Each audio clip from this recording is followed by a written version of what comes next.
Hello everyone, welcome back. Welcome to 30 days of JavaScript, जिसमें हम 4 question already cover कर चुके हैं।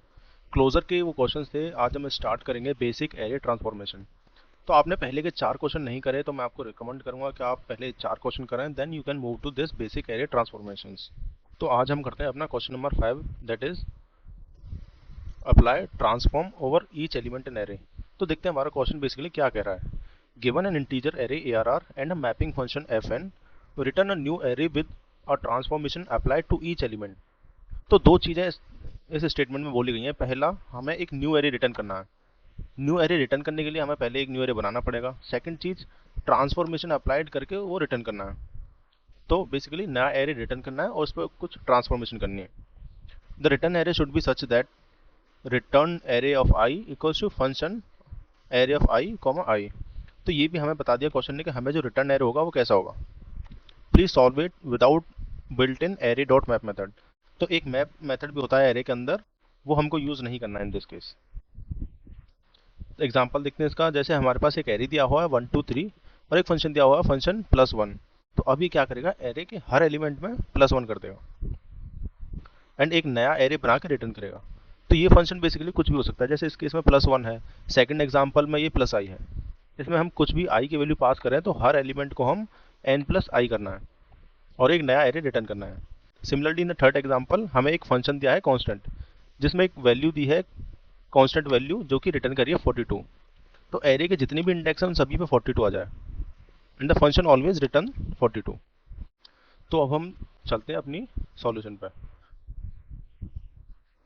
क्वेश्चन में तो हमें ये डायरेक्टली बोला है कि एरे डॉट मैप मेथड को यूज नहीं करना है। तो इसका अल्टरनेटिव क्या होगा। हम जो हमारे गिवन एरे है उसके एक एक एलिमेंट पर जाएंगे एंड वो फंक्शन परफॉर्म कर देंगे। एक एक एलिमेंट पर जाने के लिए हमको उसको ट्रैवर्स करना पड़ेगा। इसके लिए हम लूप यूज करेंगे।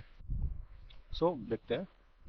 लेट्स से मैं बनाता हूँ एक array const new array equals to empty array बना दिया हमने एक ने। अब मैं एक फॉर लूप लगाता हूँ। For let i equals to 0, i is less than array की लेंथ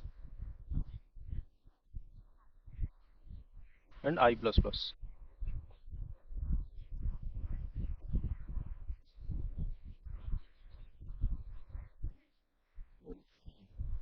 अब हम अपने न्यू एरे के हर एक एलिमेंट पर जाएंगे। तो मैं लिखता हूँ न्यू ARR ऑफ आई। इसमें हम परफॉर्म करेंगे अपना फंक्शन जो कि हमें गिवन है, इक्वल्स टू FN, जिसमें हमें क्वेश्चन में ऑलरेडी बता रखा है, जिसमें दो पैरामीटर्स होंगे, array of I and I.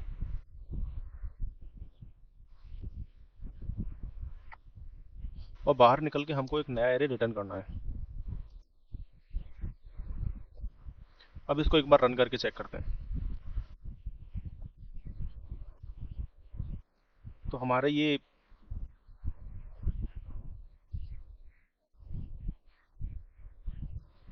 अब इसको एक बार रन करके चेक करते हैं और ये तीनों केसेस के लिए हमारा जो कोड है वो चल गया है। अब इसको एक बार सबमिट करके चेक करते हैं। तो हमारा कोड भी सबमिटेड हो चुका है। एक बार दोबारा से चेक करते हैं कि हमारा कोड क्या रहा है। यहाँ हमने मैप फंक्शन का यूज़ नहीं किया, तो मैप का अल्टरनेटिव यूज़ किया है। तो हमने क्या किया, हम हर एक एलिमेंट पे जा रहे हैं फॉर दैट गिवन एरे और उस पर हम अपना फंक्शन परफॉर्म कर रहे हैं। तो मैप बेसिकली करता है क्या, वो एक नया एरे बनाता है, लेकिन यहाँ हमने खुद ही अपना नया एरे बना दिया। अब ये फंक्शन कैसे परफॉर्म हो रहा है, लेट्स से अपना एग्जाम्पल 1 देखें। तो फंक्शन का नाम है +1। ये क्या कर रहा है, रिटर्न कर रहा है n+1। तो पहली आइटरेशन में आई की वैल्यू 0 है। तो हमारा न्यू एरे है, इसकी वैल्यू भी 0 इंडेक्स पर उस पर फंक्शन लग रहा है कि जो गिवन एरे का 0th इंडेक्स है उसमें +1 हो जाए। वो हमें गिवन था जैसे कि 1, उसमें हमने +1 किया तो हमारे यहाँ गया 2। ऐसे ही सेकेंड आइटरेशन में आई की जगह 1 हो जाएगा। तो हम अपने नए एरे के फर्स्ट इंडेक्स पर ये वाला फंक्शन परफॉर्म करेंगे। और ये फंक्शन क्या करेगा, ये जो हमारा गिवन एरे है उसके फर्स्ट इंडेक्स पर जाएगा एंड +1 कर देगा। तो गिवन एरे का फर्स्ट इंडेक्स हमें गिवन है 2, तो 2 पे +1 कर देगा, दैट इज 3। सिमिलरली ये 3 के लिए करेगा एंड लास्ट में ये बाहर निकल के रिटर्न कर देगा अपना न्यू एरे। तो आई होप ये क्वेश्चन आपको समझ आया होगा।